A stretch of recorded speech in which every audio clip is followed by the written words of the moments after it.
On my 69th birthday, my son sent me a text. It contained just 2 sentences, and his wife even liked the message. That single text ended up costing them their access to a $30 million family fortune. What happened next is a story about what happens when you mistake a father's kindness for a fool's weakness. If you believe that family should be built on respect, not entitlement, then please like this video and subscribe to the channel. Let me know in the comments where you're listening from, because I want to know how far this story travels. It all began on the quietest birthday of my life. The silence was the first thing you'd notice.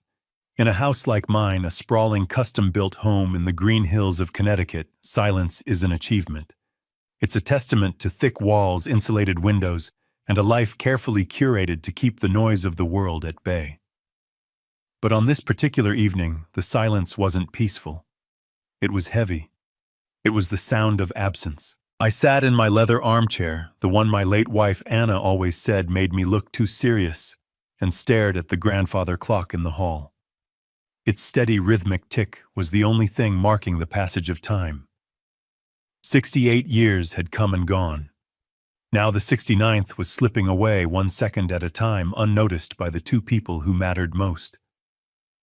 My phone lay dark on the polished oak table beside me. I'd picked it up a dozen times, my thumb hovering over the contacts, only to set it down again. They're busy, I told myself. Leo has that new project, and Chloe is probably planning another one of her charity galas. It was an excuse, and a poor one at that. A son doesn't forget his father's birthday. Not unless he is taught to. Or perhaps not unless he has been given so much that there's nothing left to be grateful for. The house was filled with ghosts of a happier time. I could almost hear Leo's childhood laughter echoing from the staircase, or see Anna arranging flowers on the mantelpiece, her smile brightening the entire room. After she was gone, I had poured everything I had left into our son. I saw it as my duty, my final promise to her. I had provided. I had enabled. I had given him a life free of the hardships I had faced building my architectural hardware empire from a dusty workshop into a national brand. I had given him everything I realized with a slow, sinking feeling, except for a reason to respect the man who had provided it. Finally, the ache of loneliness became too much to bear. I wasn't looking for a gift or a party. I just wanted a connection, a simple acknowledgement that I still existed in their world. With a sigh that seemed to carry the weight of the last decade, I picked up the phone. My fingers felt clumsy as I typed out the message. I read it over and over, deleting words, trying to make it sound casual, anything but desperate. In the end, I settled on something simple, something a father says to his son. Just wanted to say I love you both. Hope you're having a good week. I hit send before I could second-guess myself again. For a moment, I felt a flicker of relief. The message was sent. The silence was broken. Now I just had to wait. I didn't have to wait long. Less than a minute later, my phone buzzed on the table. A surge of warmth and hope shot through me. He replied. He remembered. Maybe they were just busy. Maybe I was just an old man getting sentimental and overthinking everything. I smiled to myself as I reached for the phone, my heart feeling lighter than it had all day. Then I read the message. The screen glowed in the dim light of the living room, illuminating 2 sentences that felt colder than the October air outside. We need space from you. Please don't reach out anymore at all. I read the words once, then twice. I felt the air leave my lungs as if I'd been punched in the chest. It wasn't the anger or petulance of a young man having a bad day. It was a dismissal. It was a corporate, sterile, HR-approved termination of a relationship. It was an execution. My son had just fired his father. My mind went numb. I couldn't process the cruelty of it. Space for 20 years after his mother died, my life had revolved around giving him a foundation to build his own. But I had made a terrible mistake. I hadn't given him a foundation. I had given him a fully furnished penthouse, and he was now complaining about the landlord. As the initial shock began to subside, my eyes focused on a small detail below the text bubble. a detail that took the cold cruelty of the message and dipped it in poison. It was a small red heart icon, and next to it 2 words, "Chloe liked this message." That was the moment everything broke. The heartbreak I felt wasn't a loud shattering sound. It was a quiet, deep fracture, the kind that splinters a solid foundation until the whole structure is compromised. Chloe, his wife. The woman whose lavish wedding I had paid for without blinking, the one who drove a Range Rover I had bought her as a birthday present. Her liking that message wasn't just agreement. It was applause. It was a digital high five for her husband's cruelty. In that moment, I saw their partnership with blinding clarity. They weren't just a couple. They were a team united in their entitlement. The memories, the ones I had pushed aside for years to keep the peace, came flooding back. They weren't individual events anymore. They were connected dots forming a perfect, ugly picture. The $500,000 down payment for their penthouse in Tribeca, an apartment they referred to as a starter home. The constant stream of credit card statements that arrived at my address, filled with charges from designer boutiques and 5-star resorts, all quietly paid from my accounts. I remembered the phone call just 6 months ago. Leo's voice, breezy and casual, asking for $200,000 to fund Chloe's latest business idea, an online gallery for emerging artists. He'd presented it not as a request, but as a notification of a withdrawal. When I had gently suggested he should perhaps use some of his own capital, he had laughed. "Dad, this is my capital. It's the family money." I had let it go. I had transferred the money. I had always transferred the money. Because I loved my son, and because I was a fool who believed that one day he would wake up and understand. I was wrong. The text message on my phone was the proof. To them, I wasn't a father. I wasn't even a person. I was a resource, a fund, an endless, faceless supply of money that was getting inconveniently sentimental in its old age. And now the resource was being told to stop making contact. I stood up and walked to the window, looking out at the manicured lawn stretching into the darkness. The garden Anna and I had planted together. The home I had built for my family. A profound coldness settled over me, extinguishing the last embers of my sadness. In its place was something new, something hard and clear and utterly calm. It wasn't anger, it was resolve. You cannot reason with entitlement. You cannot negotiate with disrespect. You can only cut off its supply. I walked back to the table and picked up my phone. My hands were perfectly steady. I opened Leo's contact information. I scrolled down to the bottom and pressed the button that said, "Block this caller." A confirmation message popped up. I pressed block contact without a flicker of hesitation. Then I did the same for Chloe. The digital silence was now complete, and it was on my terms. Then I made a second call. It rang twice before a familiar professional voice answered. "David Sterling." "David, it's Elias," I said, my voice even and calm. "Sorry to call so late." "Elias, no trouble at all. Everything all right?" There was a note of concern in his voice.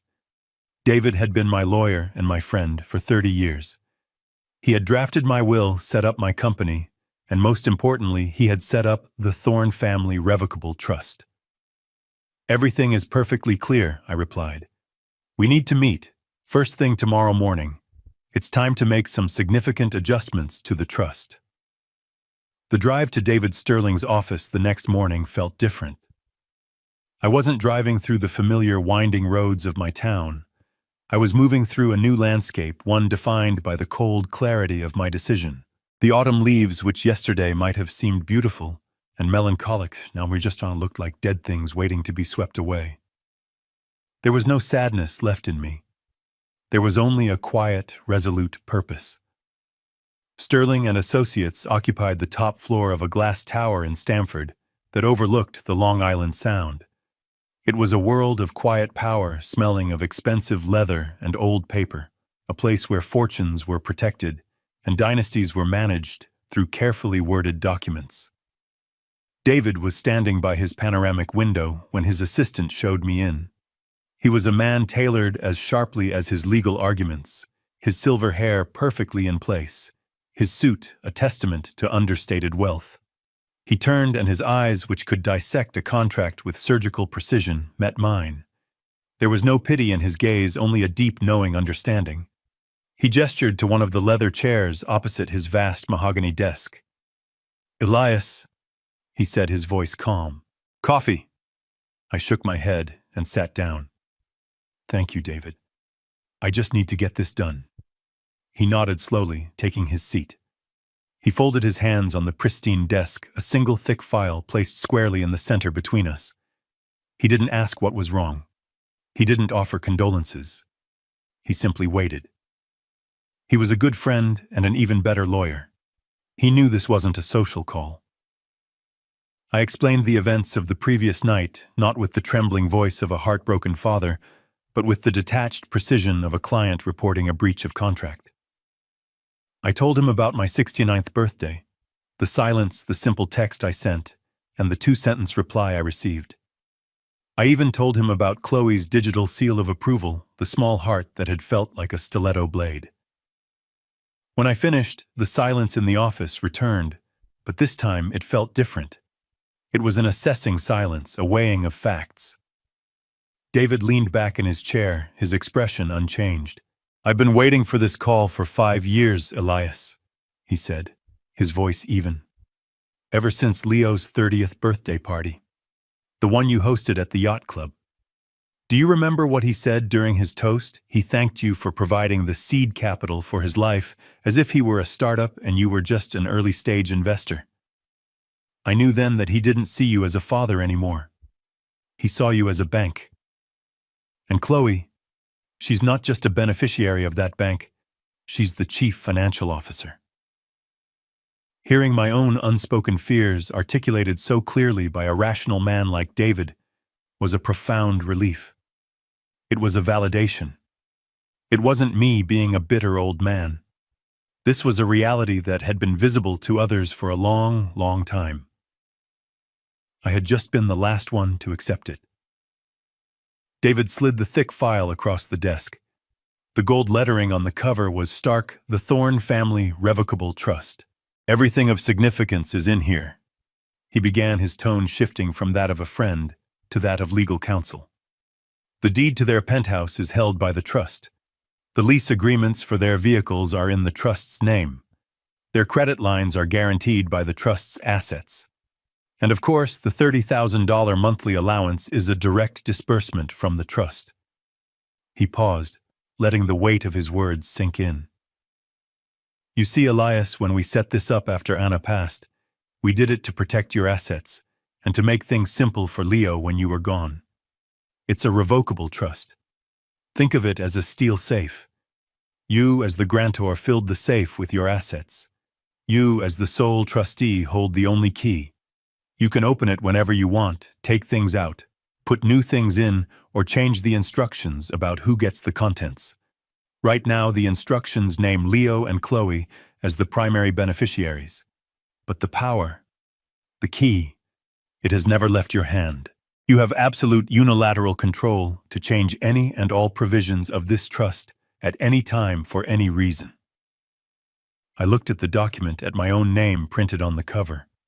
For years, I had seen that trust as a lifeline for my son, a way to ensure his comfort and security. Now I saw it for what it truly was, a tool, a mechanism of control that I had forgotten I possessed. I had been funding an insurgency against my own dignity with my own money. I met David's gaze. There was no doubt in my mind. The path forward was clear, and I would not waver. "Let's start the process," I said, my voice quiet but firm. "I want them removed, completely. Terminate the lease on the penthouse. Cancel every credit line. Stop the monthly disbursements effective immediately. Everything, David." I leaned forward slightly. "We're turning off the supply." While I was in David's office setting the board, the first pieces were already being knocked over miles away in Manhattan. The game had begun, and my son and his wife had no idea they were even playing. I can picture the scene perfectly, as if I were a fly on the wall, because it was a scene they had performed 100 times before. Only this time, the script had been changed without their knowledge. They were having lunch at Per Se, a restaurant, where the price of a single meal could feed a family for a month. It was their natural habitat, a world of hushed tones, panoramic views of Central Park, and food that was arranged more than it was cooked. Chloe was likely taking an artfully composed photo of her truffle-dusted risotto for her social media followers, while Leo swirled a $1,000 bottle of wine pontificating to the sommelier about its subtle notes of oak and blackberry. They were performing the role of wealthy, influential people, a role they had mastered, without ever having to read the source material of hard work or consequence. The meal concluded as it always did, with laughter and the quiet, respectful placement of a leather-bound bill folder on their table. Leo would have picked it up with that casual air of ownership. He had a gesture he'd learned from watching me, but without understanding the weight behind it. He wouldn't even have looked at the 4-figure total. Why would he? The money wasn't real to him. It was a concept, a river that flowed endlessly from a distant mountain he never had to climb. He would have handed the waiter his American Express black card, the one made of titanium, the one he called his heavy metal, and leaned back ready to discuss whether they should fly to Aspen or St. Bart's for the weekend. A few minutes would have passed, long enough for the conversation to resume, long enough for the performance to continue. Then the waiter would have returned to the table, his expression a perfect professional mask of apology. "I'm very sorry, Mr. Thorne," he would have said, his voice low, "but the card has been declined." Leo's first reaction would have been a short, incredulous laugh. "Declined? That's impossible. Run it again. Your machine must be acting up." It was a statement of fact, not a request. In his world, that card did not decline. The universe did not operate that way. Chloe would have looked annoyed, bothered by this small, vulgar tear in the fabric of their perfect afternoon. The waiter would have obliged, of course. He would have returned a minute later with the same result. "My apologies again, sir. It seems there is an issue with the card. Perhaps another form of payment." The annoyance on Leo's face would now be mixed with a flicker of genuine embarrassment. He was being challenged in his own arena. He would have pulled out a second card, a platinum visa, with a dismissive wave. "Here, this one has no limit." But it did have a limit. A new one set to 0. The waiter's third trip to the table would have been more somber. The professional smile was gone, replaced by a look of cautious concern. Chloe, sensing a real problem, would have stopped scrolling through her phone. "Leo, what is going on?" she'd hiss. She would then offer her own card, a sapphire reserve, with a look that dared the universe to decline it too. It was declined. The table, once a stage for their affluence, was now an island of quiet, escalating panic. The laughter was gone. Their voices were now urgent whispers. "What is happening?" Chloe would demand. "Did you miss a payment?" "Of course I didn't miss a payment." Leo would snap back, his confidence completely shattered. "My father's office handles all of it. It's all automated through the trust. It's impossible." That word again. Impossible. The word of a man who had never faced a closed door. He'd pull out his phone, a desperate attempt to restore order to his crumbling reality. "I'm calling Dad. There's been some kind of massive screw-up at the bank." He would tap the screen, bringing my contact photo up. He would press the call button and raise the phone to his ear, expecting to hear the familiar ring. But there would be no ring. Just the flat, immediate silence of a call that goes straight to voicemail. His brow would furrow in confusion. He would try again. Same result. The connection was instantly severed. A cold dread would begin to creep into his expression. This wasn't a technical error. This felt different. He'd switched to text messages, his thumbs flying across the screen. "Dad, what's going on with the cards?" "None of them are working. Call me." He would hit send, expecting the blue bubble to appear with the word "delivered" beneath it. Instead, a green bubble would pop up and underneath it, a small damning notification in red letters, "Message failed to send." He would stare at it, his mind refusing to connect the dots. Then he'd try again, and again, the red letters mocking him each time. And then the horrifying realization would dawn on him. This wasn't a network issue.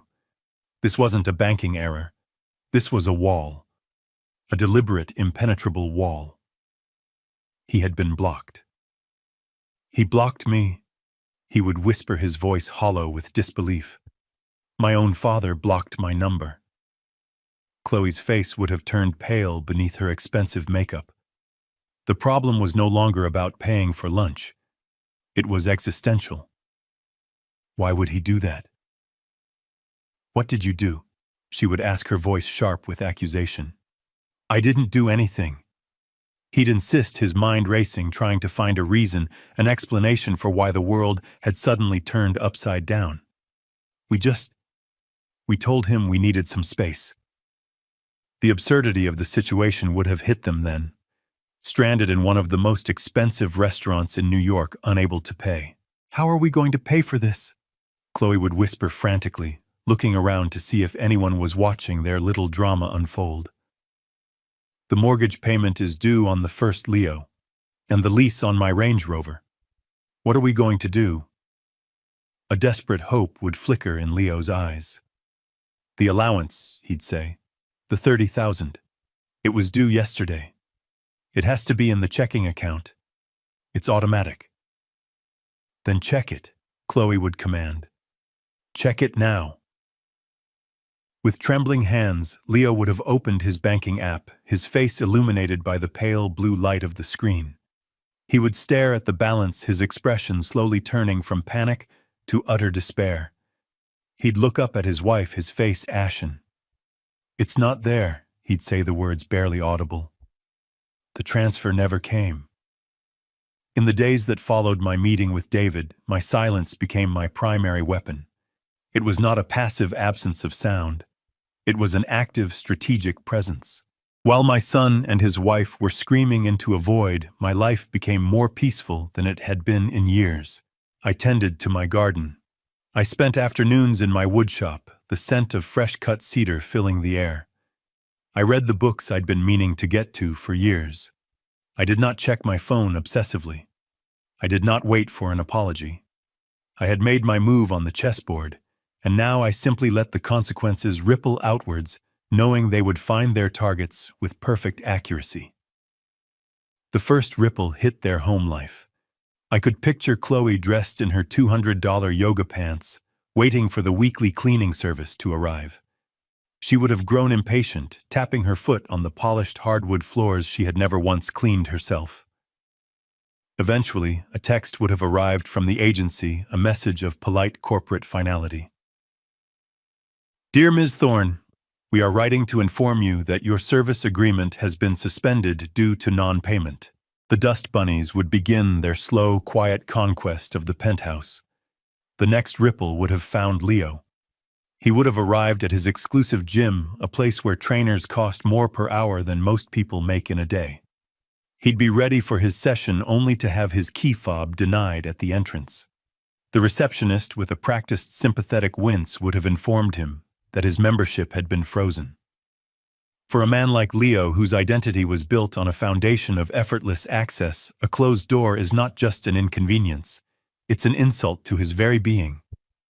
Then the smaller daily comforts would have vanished. The curated boxes of organic pre-portioned meals would stop appearing at their doorstep. They would be forced to navigate a grocery store, a place they probably viewed with the same anthropological curiosity as a museum.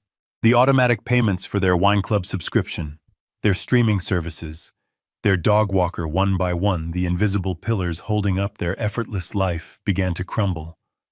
The world they knew was being unplugged, circuit by circuit, and that is when the next phase began, the liquidation. Pride is a luxury item, and theirs was the first thing they had to sell. I can imagine the tense, bitter conversations in their once perfect apartment. Chloe, her eyes filled with a rage born of fear, pulling out the designer handbags I had bought her. Each one a symbol of a life that was evaporating before her eyes. Leo, his hands trembling slightly, taking off the Swiss watch I had given him for his 30th birthday. They wouldn't go to a common pawn shop. Their pride wouldn't allow it. They would have visited high-end consignment boutiques on Madison Avenue, pretending they were simply curating their collection, all while desperately hoping the check would be large enough to cover next week's expenses. The very gifts I had given them out of love were now being converted into survival cash. The irony was as sharp as it was painful. Their arrogance, once a fortress, was now just rubble. In its place, a raw, primal fear began to grow. The world, for the first time in their lives, was not bending to their will. The safety net they had taken for granted, the one they never even acknowledged, was gone. They were in a free fall, and the ground was rushing up to meet them. Fear is a powerful teacher. It's the one lesson I realized I had failed to give my son, and now the world was teaching it to him for me. Their attempts to reach me became more frantic. My phone, which I kept on silent in my study, became a silent testament to their desperation. Unfamiliar numbers would flash on the screen. I'd let them go to voicemail. An hour later, I would listen. It was always Leo, his voice tight with a forced artificial calm. "Dad. It's me. I'm calling from a friend's phone. Pick up. This isn't funny anymore. We need to talk." The word need was still there. He still believed he was in a position to make demands. More calls came. More texts from numbers I didn't recognize, each one more urgent than the last. They were a frantic storm beating against the stone walls of my silence. But inside those walls I was at peace. I didn't need to block these new numbers. My silence was the only block necessary. It was my answer to every question, my response to every demand, and my rebuttal to every accusation. It was a constant, unwavering, and deeply unsatisfying no. They had asked for space. I was simply giving it to them in a way they had never expected. A month passed. For me, it was a month of quiet routine and newfound peace. For them, it was a month of slow-motion drowning. David kept me informed of the key developments, not out of a sense of gossip, but as a matter of legal record. I knew the money they'd gotten from selling their trinkets wouldn't last. It was like using a teacup to bail out a sinking yacht. They were patching small holes while a gaping chasm was opening up beneath the waterline. And after 30 days of silence, I knew the real storm was about to hit. It arrived in the form of a single piece of paper. It would have been taped to the heavy imported wood of their penthouse door. An official notice from the building's management company, its stark black and red lettering, a violent contrast to the serene elegance of their hallway. It was a notice to vacate for non-payment of rent. I can imagine the moment Leo found it. The confusion, the immediate assumption that it was a mistake, a clerical error meant for someone else. Then the dawning horror as he read the details. Tenant name, the Thorne Family Trust. Amount overdue 2 months' rent totaling $60,000. Chloe's reaction would have been disbelief followed by pure rage. "Rent?" She would have shrieked, the word foreign and insulting on her tongue. "What do you mean rent? We own this place, your father bought it for us." And that would have been the moment of true, soul-crushing revelation for my son. He would have had to admit the truth, perhaps, for the first time even to himself. I thought he did," he'd stammer. "He always just handled it." They were living in a gilded cage and had never once thought to ask who held the key. The foundation of their entire life, the very floor beneath their feet, wasn't solid ground. It was a rental agreement, and the lease had just expired. The security they had felt was an illusion, and it had just vanished. As if the universe had decided to choreograph their downfall with maximum efficiency, the second blow landed that very same afternoon. Reeling from the eviction notice, their world shrinking to the 4 walls, they had less than 30 days to vacate. Chloe must have decided she needed to escape. Maybe she was going to a friend's house to complain, or to her mother's to cry. She would have stormed out of the building, her face a mask of fury, and walked towards the spot where she always left her white Range Rover. But the car wasn't there. In its place was a tow truck, its yellow lights flashing with a kind of cheerful indifference. Her car, her status symbol, the vehicle she had so proudly featured in her social media posts was already hooked. Its front wheels lifted ignominiously off the pavement. A man in a jumpsuit with a clipboard would have met her protests with a shrug. He had the paperwork. The vehicle was being repossessed. Lessee the Thorne Family Trust. Account status. Delinquent. This wasn't a private failure. This was a public spectacle. The doorman who had for years rushed to open her door would have watched with a carefully neutral expression. Neighbors would have peered from their windows. It was the ultimate social humiliation, a real-time downgrade of her entire existence played out on the streets of Manhattan. She could scream, she could threaten, she could cry.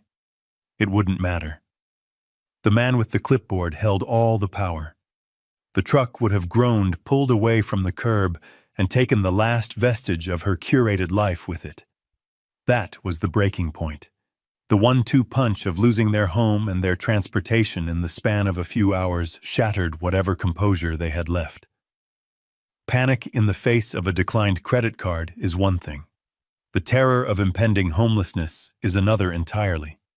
A person's true character isn't revealed in comfort. It's forged in crisis. I had provided my son a lifetime of comfort. Now the crisis would finally reveal the man I had raised. Their options had dwindled to nothing. They had no allies to call, no hidden funds to access. There was only one car left, Leo's sedan. And there was one last desperate and foolish idea. The source of their problem was also in their minds the only possible solution. They had been trying to fight my silence from a distance.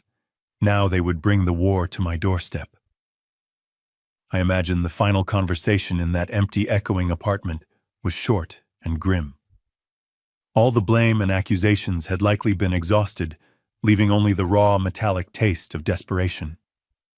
Leo, his face pale and his eyes burning with a new, dangerous energy, would have grabbed the last set of car keys off the marble countertop. He would have looked at Chloe, his partner, in a collapsing empire. "Get in the car," he'd say, his voice devoid of its usual arrogance, replaced now with the sharp edge of a man with nothing left to lose. "We're going to Connecticut.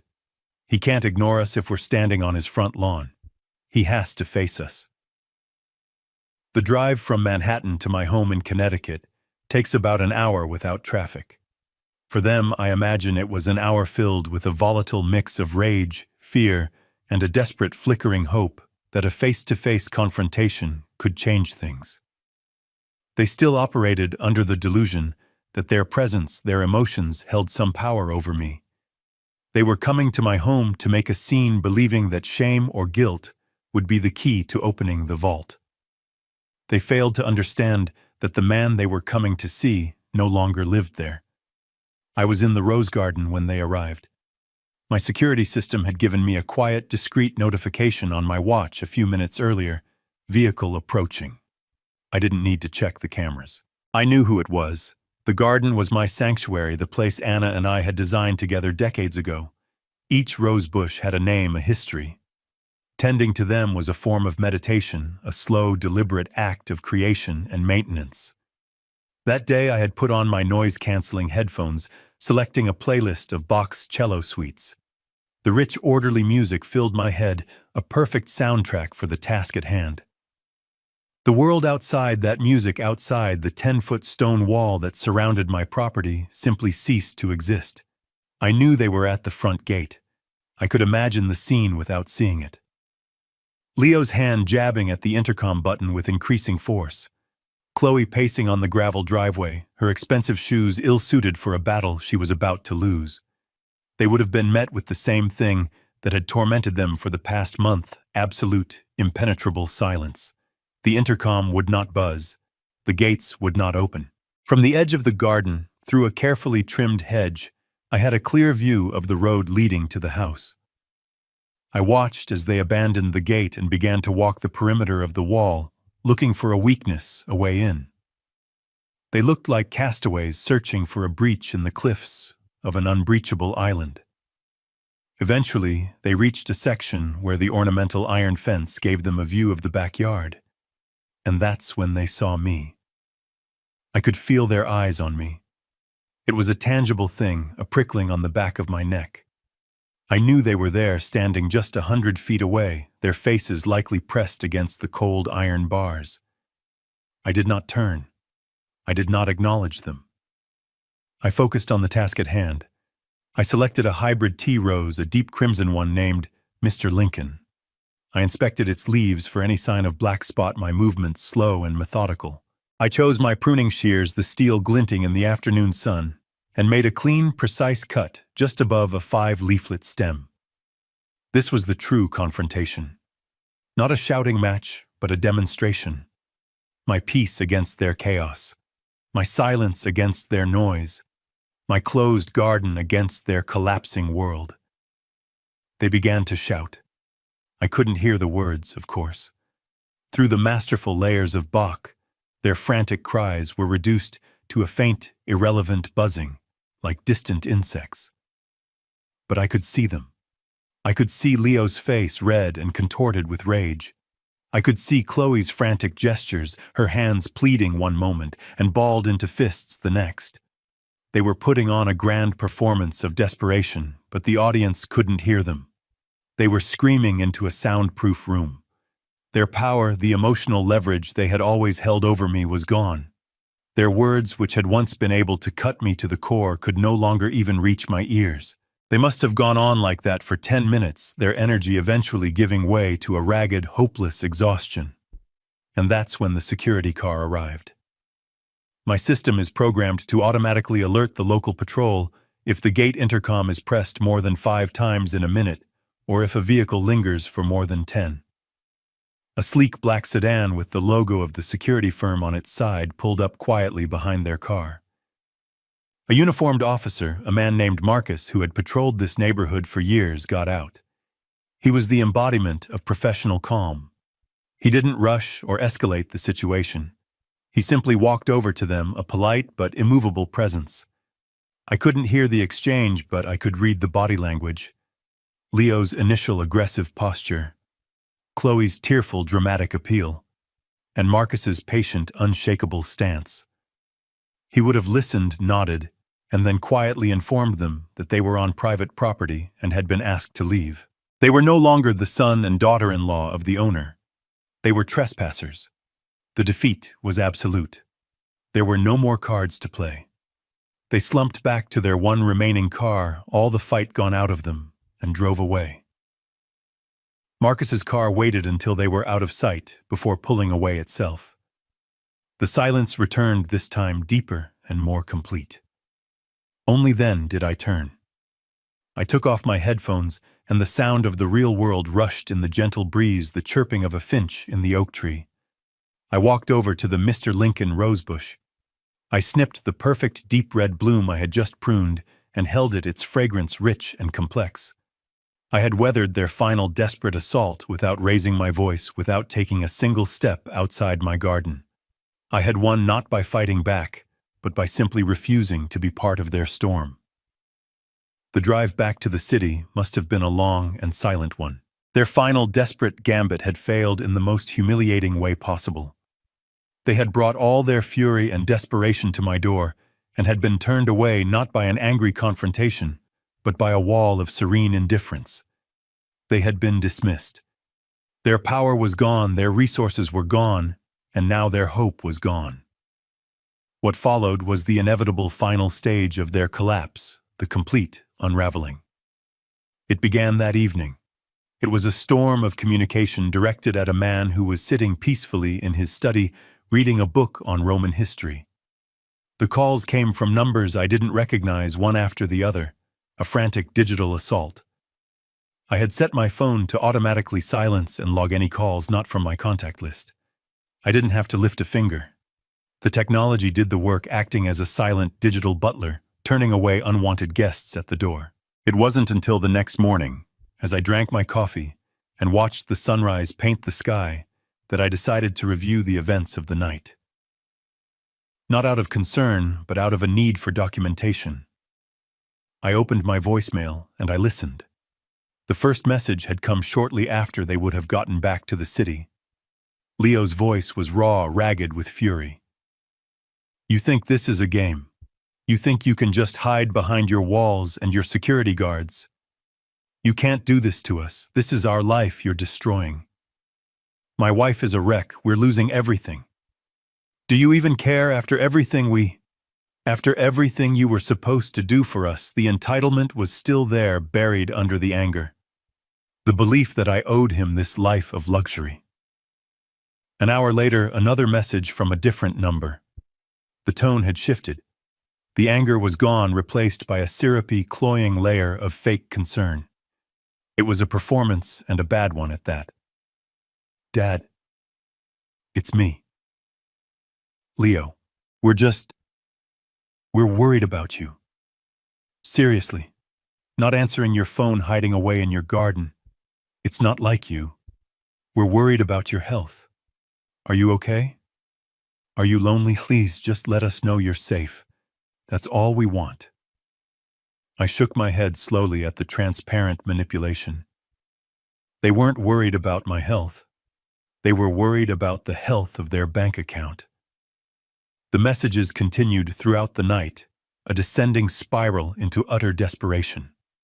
The final one, left sometime around 3 in the morning, was almost unrecognizable. The voice was hoarse, broken. All the anger and pretense had been stripped away, leaving only the sound of a man completely defeated. "Dad, please," he whispered, and I could hear the sound of Chloe crying softly in the background. "Please, I'm sorry. Okay, I'm truly sorry. For the text, for everything. We were stupid. We made a mistake. A terrible, terrible mistake. We'll do anything to make it right. I'll get a job, a real one, I swear. We'll pay you back. Just, please don't do this. Don't throw us away. We're your family. Please, Dad. Just call me back." After listening to the last pathetic plea, I exited the voicemail and opened my phone's blocked call registry. My system keeps a log of all incoming activity. I scrolled through the entries from the previous night. Page after page of blocked calls from a handful of unknown numbers, all time-stamped between 7 p.m. and 4 a.m. At the top of the screen, the phone's software had tallied the total. The number was precise. 109. 109 desperate, futile attempts to breach the walls of my resolve. I set the phone down. The experiment was complete. The data was collected. It was time for the final phase. I picked up the phone again and made a single call. "David," which I said when he answered. "It's time. Send them the email." A few hours later, a message would have appeared in their inbox, an electronic dove in the midst of their flood of despair.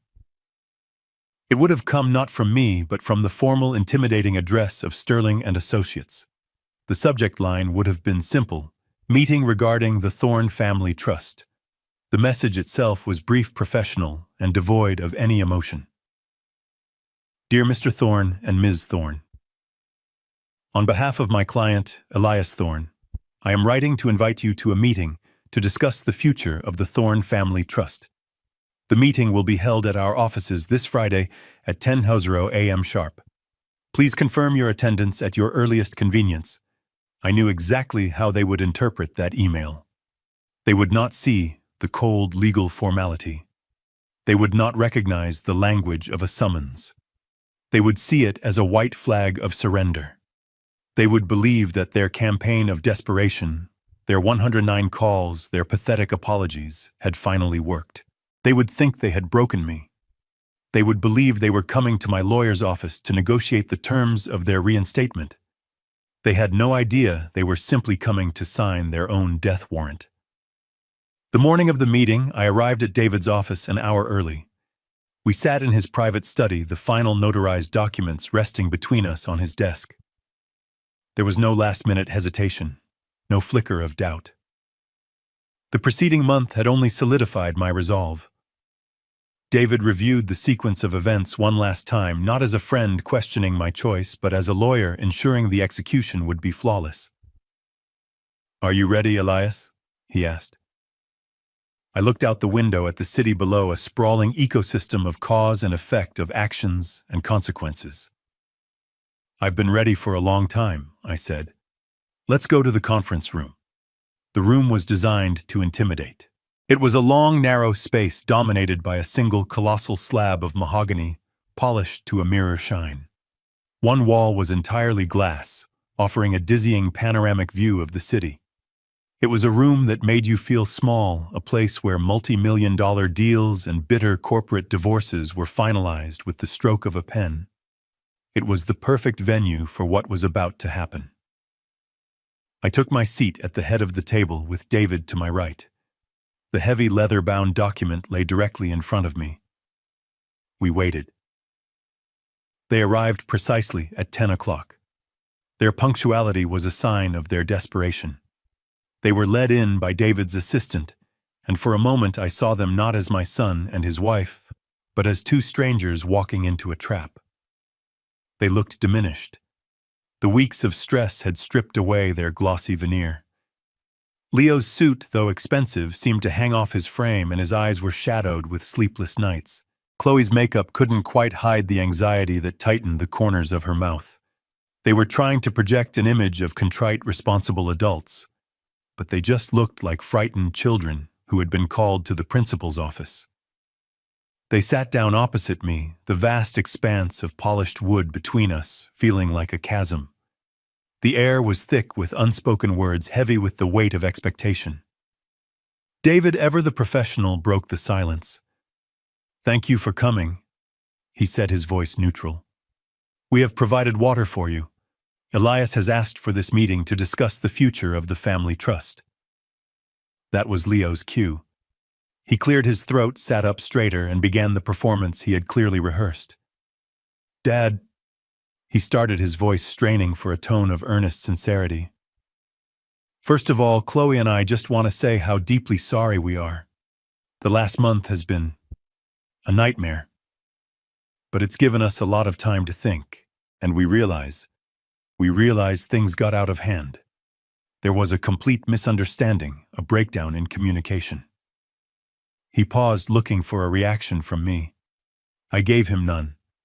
I simply sat there, my hands resting on the table, my expression unreadable. My silence unnerved him, and he rushed to fill it, his words tumbling out faster now. "We've been under a tremendous amount of stress lately with work and, well, everything. And we acted poorly. That text message, it was inexcusable. It was sent in a moment of frustration, and we never ever meant for it to hurt you. We love you, Dad. You're our father, and that's the most important thing." Chloe, on cue, reached across the table as if to touch my hand, her eyes welling up with crocodile tears. "We love you so much, Elias," she whispered. I continued to listen, my gaze steady. His speech was a masterpiece of evasion. It was filled with we and us, with external pressures and mutual misunderstandings. There was no ownership, no real accountability. He wasn't apologizing for what he did. He was apologizing for how I had reacted. He was apologizing because he was desperate, because his entire world had been taken away and he wanted it back. He spoke for another 5 minutes, his monologue winding through a maze of flimsy excuses and hollow promises about how things would be different from now on. When he finally sputtered to a stop, the silence that fell upon the room was even heavier than before. He looked at me, his eyes pleading, searching for a sign of forgiveness, a crack in my resolve. He was waiting for a conversation, a negotiation. He was expecting me to list my grievances, to demand new terms, to engage in the familiar emotional dance we had done so many times before. I let the silence stretch, letting their discomfort build to an almost unbearable level. Then, with a slow, deliberate motion, I placed both my hands on the leather-bound document in front of me. The sound of my palms on the smooth cover was the only noise in the room. I did not raise my voice. I did not argue with his points or dissect his insincere apology. There was nothing left to debate. I pushed the document forward. It slid across the mirror-like surface of the table, its weight making a soft, hissing sound as it traveled the distance between us. It came to a stop directly in front of Leo. He stared down at it as if it were a venomous snake. Then for the first time in the meeting, I spoke. My voice was calm, level, and completely devoid of the emotion he had been trying so hard to provoke. "Thank you for sharing that, Leo," I said. "I have listened. Now I would like you to look at this." I tapped a finger on the embossed gold lettering on the cover. "This is the amended and restated Thorne Family Revocable Trust. I believe it will answer all of your questions about the future." With trembling hands, Leo reached for the document, Chloe leaning in so close their heads were nearly touching. They opened the leather cover. I watched them as their eyes scanned the dense pages flitting past the complex legal jargon, the paragraphs of impenetrable lawyer speak. They weren't reading for comprehension. They were searching for the numbers, for the familiar clauses that had been the bedrock of their entire adult lives. Their fingers fumbled as they turned the pages, a frantic search for a reality that no longer existed. I decided to guide them. My voice cut through their panicked silence, calm and clear. "You can turn to page 12, I said. "Section 3. It's the section on primary beneficiaries. I believe you'll find it has been simplified." Leo's finger traced the lines of text, his breathing growing shallow. I gave him a moment to find it. Then I continued laying out the facts with the dispassionate precision of a surgeon announcing a terminal diagnosis. "As you can see," I explained, Clause 3.1, which previously named you Leo and you Chloe as the sole and primary beneficiaries of this trust, has been legally and irrevocably removed. Chloe let out a small choked sound. Leo just stared at the page as if willing the words to rearrange themselves. "Furthermore," I continued, my voice unwavering, "Clause 3.2, the provision which stipulated the terms of the monthly $30,000 allowance and the payment of all associated credit lines and leases, has been deleted in its entirety. There are no longer any financial provisions for either of you in this document." The silence in the room was absolute. The only sound was the faint hum of the city traffic far below. Finally, Chloe looked up, her face a mask of utter disbelief. The question she asked was the last gasp of her lifelong entitlement, the final dying twitch of a worldview that had just been rendered extinct. "So," she stammered, her voice a reedy whisper. "So where does the money go?" I allowed myself a slow, deliberate motion. I turned a page in my own copy of the document, the crisp sound of the paper echoing in the quiet room. "An excellent and practical question, Chloe," I said. "If you will both turn to page 15, you'll find the new Clause 4.1. It outlines the Trust's revised primary directive and sole beneficiary." They fumbled to the page. They saw the new title, the new name, but they didn't understand. So I told them. "The entirety of the Trust's assets, an estimated $32 million, will now be transferred to establish a new perpetual endowment. It will be called the Thorne Next Generation Scholarship." Before they could even process the name, David Sterling spoke for the first time, his voice adding a layer of cold legal finality. "The scholarship," David clarified, reading from a summary sheet, "is a full-ride endowment in perpetuity. It will cover all tuition, room, and board for students from low-income backgrounds who have demonstrated exceptional merit and wish to pursue degrees in business administration and industrial design at Connecticut State University." David's words hung in the air, each one a hammer blow. I let the silence stretch for a beat, and then I delivered the final fatal twist. I looked directly at my son. The boy I had raised, the man he had become, the failure he had chosen. "That's the school you dropped out of, Leo," I said, my voice perfectly level. "After I paid for 2 full years, I thought it was about time someone actually graduated from there with a Thorne family investment. And that was it. The collapse was total." Chloe made a sound like a wounded animal. Leo's face already pale, drained of all remaining color. He looked not just beaten, but erased.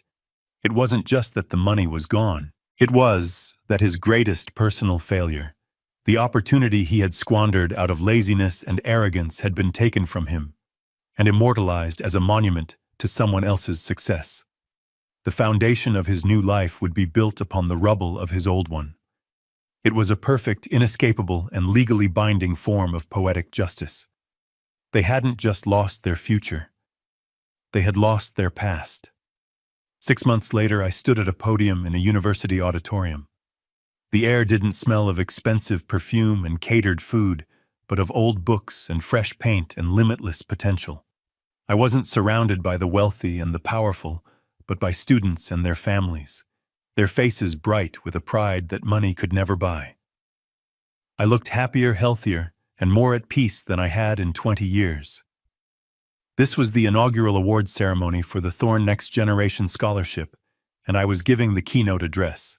I spoke about my own life, about starting a business in a dusty garage with nothing but a set of tools and an idea. I spoke about the dignity of work, the value of a second chance, and the difference between a price tag and true worth. A legacy, I told them, is not what you leave for people. It's what you leave inside of them. As I looked out at the faces of the young, ambitious students who would now have the opportunity my own son had thrown away, I knew I had finally made a sound investment. At that same moment across the state, my son was learning the language of consequence, a language I had failed to teach him. In a short, silent scene, you could see his new life. The sprawling penthouse was gone, replaced by a small 2-bedroom apartment above a laundromat. The expensive suits were gone, replaced by the high-visibility vest of a logistics coordinator. I saw him on a loading dock, a clipboard in his hand, looking tired but focused, his shoulders squared with a responsibility he had never known. And Chloe, her social media empire, a distant memory, was now managing a boutique clothing store in a suburban mall. I saw her patiently folding sweaters, her expression strained but resilient. The false glamour of her old life replaced by the stark reality of an hourly wage. Their life was no longer beautiful or easy. It was difficult, it was a struggle, and for the very first time it was theirs. Their relationship, I imagined, was a tense and fragile thing, but it was being rebuilt on the solid, unforgiving ground of reality. As I finished my speech and the applause filled the auditorium, my final thoughts were a quiet voiceover, a letter to the past. I had spent 30 years of my life writing checks. I finally realized it was time to start building a legacy. The last and most important gift I ever gave my son wasn't money. It was the very thing he had so cruelly asked for. It was space, the space to fail, the space to learn, the space to finally, on his own terms, stand up. In losing their inheritance, I had given them a chance to earn their own lives. In the process, I had reclaimed my own peace. And perhaps I thought one day I might get my son back. Not as a dependent, but as an equal. A relationship built not on obligation, but on a foundation of mutual, hard-won respect. Later that evening, I was back home sitting in the garden as the sun set, casting long shadows across the lawn. The air was cool and quiet. My phone, which had been silent for 6 months, buzzed on the small table beside me. I picked it up. It was a text message from a number I did not recognize. The message contained a single word. One word and a question mark. Dad. I stared at the screen for a long moment. There was no desperation in the text, no demand. It was just a question, an opening, a first step across a vast canyon of silence. A small, enigmatic smile touched my lips. It wasn't a smile of triumph or forgiveness, but a smile of quiet satisfaction. The power to answer, the power to decide the future was now entirely mine. I placed the phone screen down on the table. I didn't need to answer right away. I leaned back in my chair and listened to the sounds of the evening. The silence was no longer heavy with absence. It was light and filled with possibility. For the first time in a very long time, the silence felt like a beginning. This story is a powerful lesson, that true love must be balanced with firm boundaries. Elias Thorne's generosity meant to provide for his son, instead, created a deep-rooted entitlement that eroded respect and family connection. He discovered that endlessly providing for his children was not preparing them for life. It was disabling them. The most profound act of fatherhood was not writing another check, but finally saying no. By doing so, he gave his son the most difficult but valuable gift of all, the opportunity to face consequences, discover his own strength, and build a life of his own. Share your thoughts in the comments below. Do you believe setting hard boundaries is sometimes the greatest act of love?